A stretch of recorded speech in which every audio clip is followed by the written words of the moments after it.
Raila is on record as saying that he will sue Ruto for implicating him in the August 1982 attempted coup.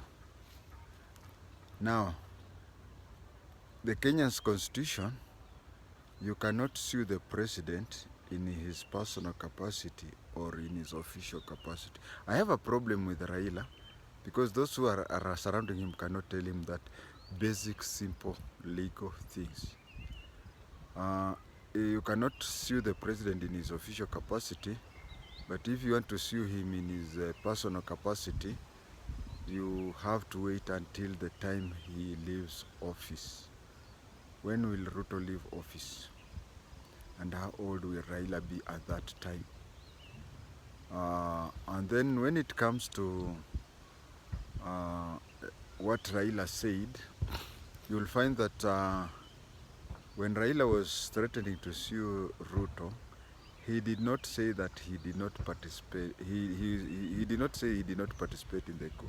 He said that he was placed in cells and detentions for a long time, and the government released him because the government did not have a convicting evidence. If you can read between the lines, Raila is not saying that he did not participate in the coup. He's saying that the government looked for evidence and the government could not get evidence, so he was released. So even with that, you cannot take anybody to court because Raila should have, those who are surrounding him should have advised him to say that he never participated in it. But he's saying that the government failed to find evidence against him. He's not saying I did not take part. He said the government failed in convicting me. That one raises issues. In my other tape, I have talked of committee secrets that Raila wants people not to know. I would offer that information should Raila take Ruto to court on things that, and I had said in NTV that I'm deliberately going against the Official Secrets Act. Then you can do anything you want to do with that. I will go against the Official Secrets Act deliberately. But the important thing is I'm telling the truth. Now, I have talked about Raila secrets in a committee in another tape. This one now I'll talk about Raila's secret in the August coup. August coup was organized by not less than 6 different groups which were acting independently, and in many cases they were even contradicting each other. But I will concentrate on the team that Raila was in. Raila had infiltrated the Air Force, and Ochuka was selected. You know, Ochuka was a senior private, or what we can say a senior constable. And the reason why they chose Ochuka, apart from him being a temporary president awaiting for Jaramogi to take over, it was also classic that the generals used to overthrow governments.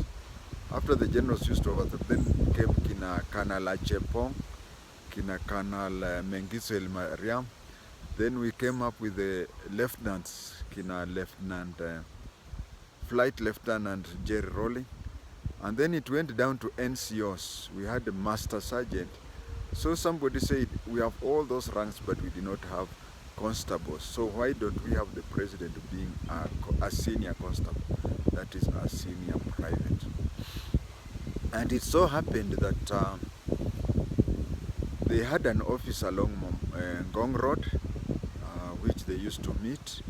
And there was somebody called Israel. I think it is Israel Agina. I don't know about the second name, but I think it is Israel. Or it is Agina, but not with Israel. I stand to be corrected. Now this was Jaramogi's personal assistant. This one and Raila are the ones who used to infiltrate the military camp.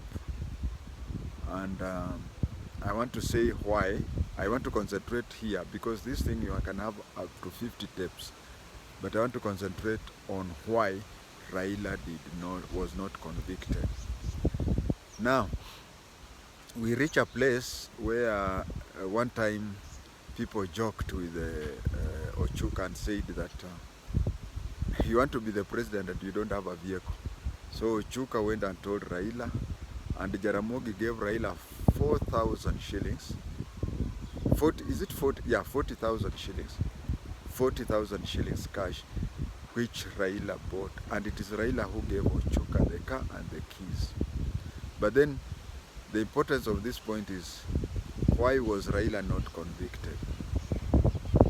You know, the special branch, I used to work for the special branch. We had infiltrated the coup plotters.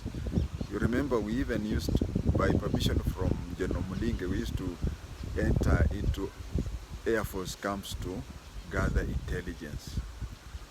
Now, what had happened was, it reached a stage where we did not have, or the government did not have evidence against Raila, unless they were to use the same coup planners with Raila. That is when the intelligence advised the then Attorney General, Matthews Guy Moody, to advise the president to enter into a plea bargaining with some Air Force soldiers so that they turn up against Raila, because you cannot talk about meetings in Gong Road without one of the members who are meeting. But you see, these co-conspirators, the airmen, were facing court-martial. So the intelligence through Brother James Kanyotu had advised the president that should Matthews Guy Muli advise you to release a few, 3 or 4 airmen to be used as witnesses against Raila, then please accept. And then Guy Muli had this problem. You know, during those moist days, you had to be very careful with the way you handle Moi. It was like a cobra. Any slight mistake is a dead sentence. So Guy Muli would always plan to meet Moi, and whenever they met Moi, Moi already knew from the special branch that Guy Muli was coming to see him. But he would pretend to wait for his advice, and Guy Muli would not have confidence to tell Moi. They would continue this way, until one day Guy Muli had the confidence to advise Moi on that. Then he went to State House, advised Moi. Moi accepted. He went to his house, very happy, pleased that the following day he is going to enter nolle prosequi against those airmen. As he was sitting down in his house, switching on the TV, the very same askaris who had agreed for plea bargaining had been convicted. And that, my viewer, is why Raila is still alive.